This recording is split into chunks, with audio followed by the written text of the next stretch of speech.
Speaking of California, Hugh Hewitt has been nice enough to wait to speak with us. Hugh, it's been a good long time since you and I have had the chance to talk about the current state of the race. What did you make of the Clinton speech? Yes, but also the week Donald Trump is having. Well, let me start with the speech, Brian, because I watched it here, and it was very elegantly delivered, and I will agree with Senator Feinstein that a friend might think it was effective, but a longtime opponent like me says there is an ocean of difference between her record and her rhetoric. She said making the right call requires keeping a cool head, and I thought to the night of September 11th, 2012, when she fled the State Department at 1 a.m. and dissembled about Benghazi. She said she's gone toe-to-toe with China and Russia, and I thought about Putin in Ukraine and China in the South China Sea. And then most jaw-droppingly, she said we need to win the war in cyberspace.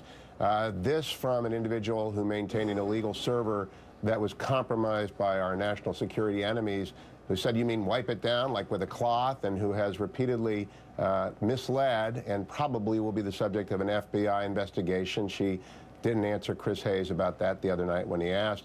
So why should we believe Hillary Clinton about Donald Trump when we can't believe her about her own assessment of her record, the facts of that record, and her server? Well, do you believe the Nicole Wallace theory of the case regarding today's speech, and that is this kind of incremental effort to get it out there and keep it out there, that in the very serious business of casting a vote for president, on this front, especially foreign relations, there's no comparing the two, and the choice would have to go to Hillary Clinton for experience?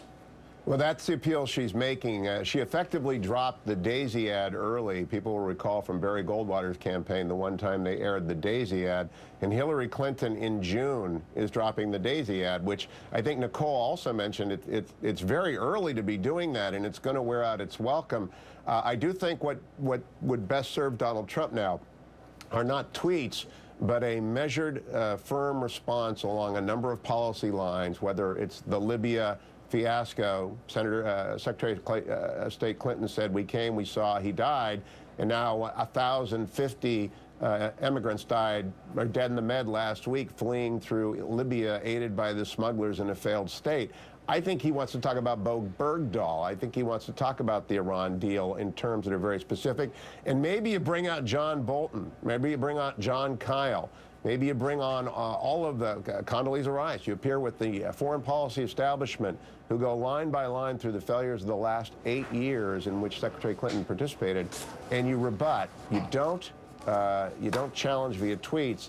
I'd urge a much longer, more sustained attack on her record in response to this. The temperament argument John Podhoretz made on Twitter is that if she maintains this tone for the next 4 months, she will have a significant advantage. But she has trouble keeping that tone, Brian, especially when she never goes to a press conference, particularly when she avoids direct questions about her server.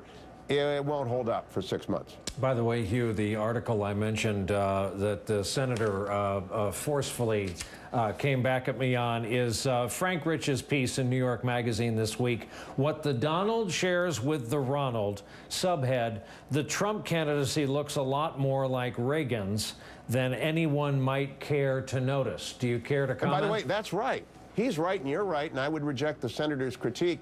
She might have known Ronald Reagan then, but I worked for him as a young lawyer in the White House, and I remember the abuse that was heaped on him in the 1980 campaign when I was working for Richard Nixon as a fresh-out-of-college ghostwriter. And everyone said he was a cowboy and would blow up the world, and now they airbrushed that. The San Francisco Democrats of 1984, if you'll recall, used to call him a cowboy even 4 years into his presidency. It's only 25 years later they're forgetting their own critiques. So I think Frank Rich, who's a man of the left, obviously, has got a lot to say that's accurate, and I'll look forward to reading that piece. All right, Hugh Hewitt, thank you very much. Good to be reconnected with you, and thank you for your patience and for joining us from California today. You got a lot of political activity out in one state, but it's a big place today. My pleasure. Hugh Hewitt, our friend from California.